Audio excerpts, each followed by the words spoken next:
स्त्री को ये फूल सूंघते ही होती है पुत्र की प्राप्ति। शिवजी का अद्भुत रहस्य। मित्रों, भगवान शिव ने बताया कि किस फूल को सूंघने से स्त्री को पुत्र की प्राप्ति होती है। एक बार की बात है, भगवान भोलेनाथ कैलाश पर्वत पर बैठे हुए थे। तभी माता पार्वती उनके समीप आकर बैठ जाती हैं और कहती हैं, हे स्वामी, आज मैं जब आकाशलोक में भ्रमण कर रही थी तब मैंने पृथ्वी लोक पर एक बहुत ही अद्भुत दृश्य देखा, जिसे देखकर मेरे हृदय में ममता का भाव उमड़ पड़ा। भगवान भोलेनाथ कहते हैं, हे देवी, आज आपने पृथ्वी लोक पर ऐसा क्या देखा है जिससे आप इतनी विचलित हो रही हैं? तब माता पार्वती कहती हैं, हे प्रभु, एक गांव में आपका बहुत ही सुंदर मंदिर है। मैंने उस मंदिर में आते जाते बहुत से लोगों को देखा है। कुछ लोगों के 4-4 पुत्रियां हैं और कुछ के 4-4 पुत्र हैं। हे प्रभु, जिन लोगों के पास पुत्र नहीं हैं, केवल पुत्रियां हैं, वे अपने वंश को बढ़ाने के लिए बहुत दुखी हैं। ऐसे माता पिता एक पुत्र की प्राप्ति के लिए न जाने कहां कहां भटकते हैं और क्या क्या पूजा पाठ करते हैं, फिर भी उनकी सूनी गोद नहीं भरती। आखिरकार ऐसे माता पिता को, जिनकी गोद एक पुत्र के बिना सूनी है, कैसे पुत्र की प्राप्ति हो सकती है? तब भगवान भोले बाबा कहते हैं, हे देवी पार्वती, आज मैं तुम्हें एक ऐसे फूल के बारे में बताऊंगा जिसके मात्र सूंघने से ही पुत्र की प्राप्ति हो जाती है। फिर माता पार्वती कहती हैं, हे स्वामी, आप बताइए वह फूल कौन सा है और उसे किस प्रकार प्राप्त करके सूंघना चाहिए? भगवान भोले बाबा कहते हैं, हे देवी पार्वती, यह सब जानकारी मैं तुम्हें एक छोटी सी कथा सुनाकर देता हूं, जिसे सुनने के बाद तुम्हारे सभी प्रश्नों के उत्तर मिल जाएंगे। भगवान भोले बाबा आगे कहते हैं, हे देवी, जो भी मनुष्य इस कथा को पूरा ध्यान और मन लगाकर सुनता है, वह भी जान जाता है कि वो कौन सा फूल है जिसे सूंघने मात्र से ही पुत्र की प्राप्ति होती है। तब माता पार्वती कहती हैं, हे स्वामी, आप इस कथा को मुझे अति शीघ्र सुनाइए, क्योंकि मैं ये जानना चाहती हूं कि वो फूल कौन सा है और उसका नाम क्या है जिसे सूंघने मात्र से ही पुत्र की प्राप्ति हो जाती है। हे प्रभु, एक नगर में एक सेठ की पुत्री है जो आपकी और मेरी बहुत बड़ी भक्त है। वो हर सोमवार को आपकी और मेरी पूजा करती है और व्रत भी रखती है। अभी तक उसकी शादी नहीं हुई है और वो अपने पिता और बहनों की हालत देखकर पुत्र की अभिलाषा रखती है। वो कई वर्षों से परेशान है कि जब उसकी शादी हो जाए तो उसकी ये मनोकामना अवश्य पूरी हो और उसे पुत्र की प्राप्ति हो। इसलिए प्रभु, यदि मुझे मालूम पड़ जाएगा कि किस फूल को सूंघने मात्र से ही पुत्र की प्राप्ति होती है, तो मैं उस भक्त के पास जाकर ये बात उसे जरूर बताऊंगी, जिससे उसकी पुत्र प्राप्ति की मुराद पूरी हो सके। भगवान भोले बाबा माता पार्वती से कहते हैं, हे देवी, आज आपने स्त्रियों और पुरुषों के लिए बहुत ही महत्वपूर्ण प्रश्न किया है। इस प्रश्न में सभी स्त्रियों और पुरुषों के जीवन भर का लाभ छिपा हुआ है। तो हे प्रिय पार्वती, अब मैं उस कथा को सुनाने जा रहा हूं। आप पूरे ध्यान और मन से सुनना। माता पार्वती कहती हैं, ठीक है प्रभु, आप कथा आरंभ करिए, मैं पूरे मन और ध्यान से सुनूंगी। मित्रों, फिर भगवान भोले बाबा कथा सुनाना आरंभ करते हैं। कथा। हे देवी पार्वती, एक बार की बात है, एक किसान था। उसकी 6 बेटियां थीं। 5 बेटियों की शादी हो चुकी थी और छठी बेटी, जो हमारी और आपकी भक्त थी, उसकी अभी शादी नहीं हुई थी। जिन 5 बेटियों की शादी हो गई थी, उन सभी को पुत्रियां थीं, किसी को पुत्र नहीं था। किसान इस बात से बहुत चिंतित रहता था कि अभी तक 5 बेटियों को कोई पुत्र नहीं हुआ है और छठी बेटी की शादी के बाद भी कहीं उसे पुत्र न हो तो वो संसार में किसी को मुंह कैसे दिखाएगा। वो किसान जब भी जंगल में काम करने जाता तो अपनी सबसे छोटी बेटी को भी अपने साथ ले जाता। एक दिन काम करते करते समय ज्यादा हो गया और गर्मी बढ़ गई। किसान ने अपने कपड़े उतारकर घास पर रख दिए। जब उसका काम खत्म हो गया तो उसने अपनी बेटी से कपड़े लाने को कहा। जैसे ही बेटी कपड़ों को उठाने के लिए घास के पास पहुंची, उसने देखा कि वहां एक नाग पड़ा हुआ था। वो उस नाग को हटाना नहीं चाहती थी, इसलिए वो वापस अपने पिता के पास गई और पूछा, पिताजी, मुझे क्या करना चाहिए? किसान ने अपनी बेटी की बात सुनकर कहा, बेटी, तुम उस नाग से डरो मत, उसे एक तरफ फेंक दो और कपड़े मुझे लाकर दे दो। ऐसा कहकर किसान अपने घर चला गया। अगले दिन बेटी को फिर से जंगल में जाना था। उसने अपने पिता से कहा, पिताजी, आप परेशान न होइए। आप नाग को दूर फेंकने के लिए कहते हैं, लेकिन अगर मैं उसे फेंक दूंगी तो उसे चोट लग जाएगी। किसान की लड़की मन ही मन में उस नाग की मदद करना चाहती थी। किसान ने अपनी छोटी बेटी की बात सुनकर कहा, मुझे मेरे कपड़े लाकर दो।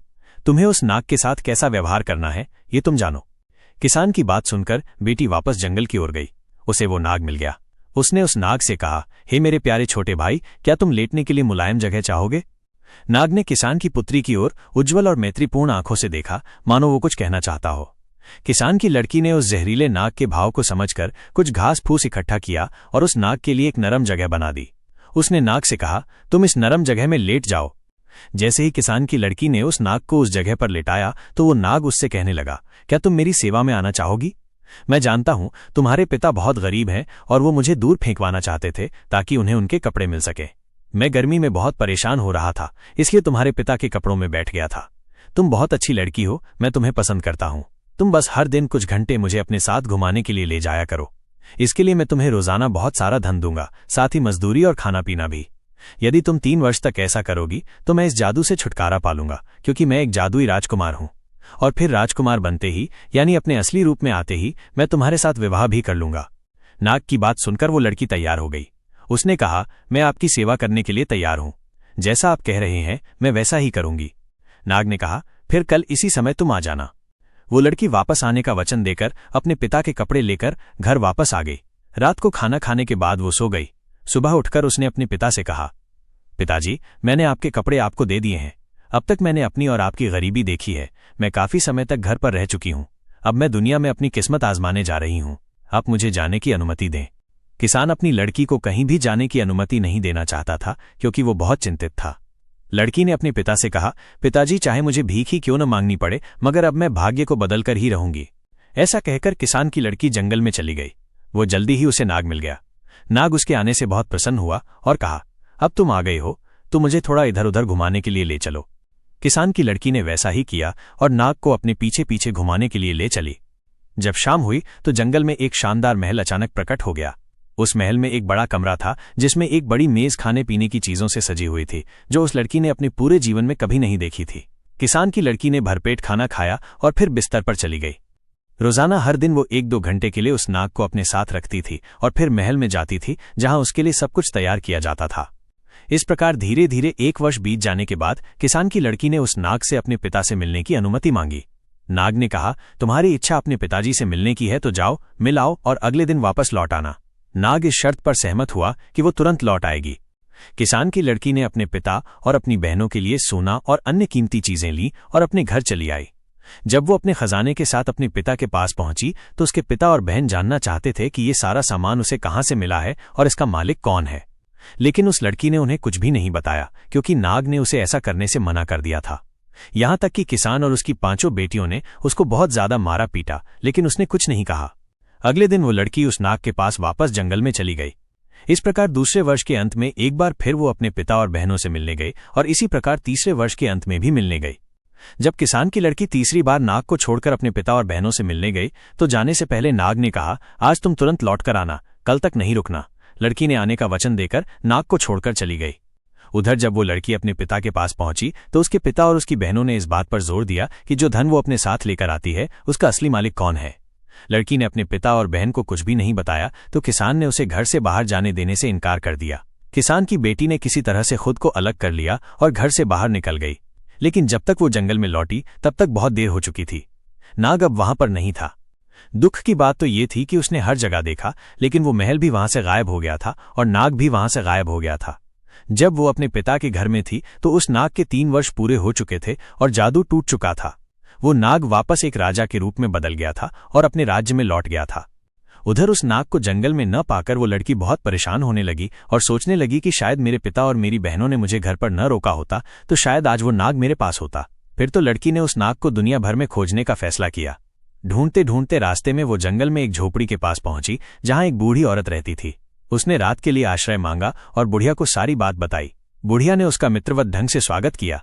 अगले दिन बुढ़िया ने उसे 3 सेब दिए और बताया कि पहले सेब में एक सोने की तकली है, दूसरे सेब में सोने की सूत की रील है और तीसरे सेब में एक सुनहरा चरखा है। उसने उसे बताया कि वो सबसे पहले किससे मिलेगी और उसे क्या करना है जिससे वो राजा तक पहुंच सके।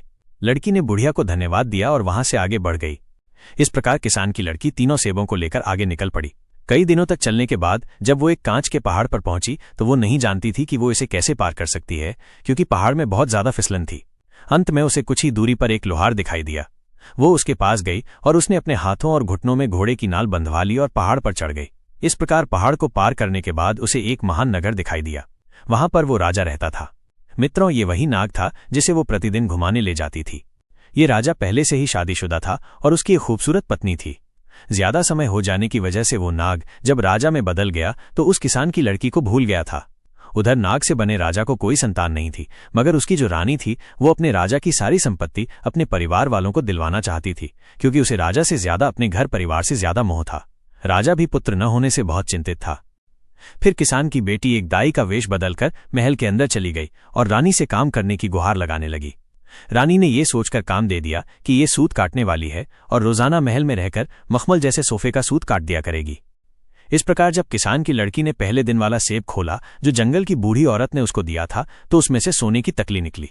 जब रानी ने उस तकली को देखा तो उसे बहुत पसंद आई।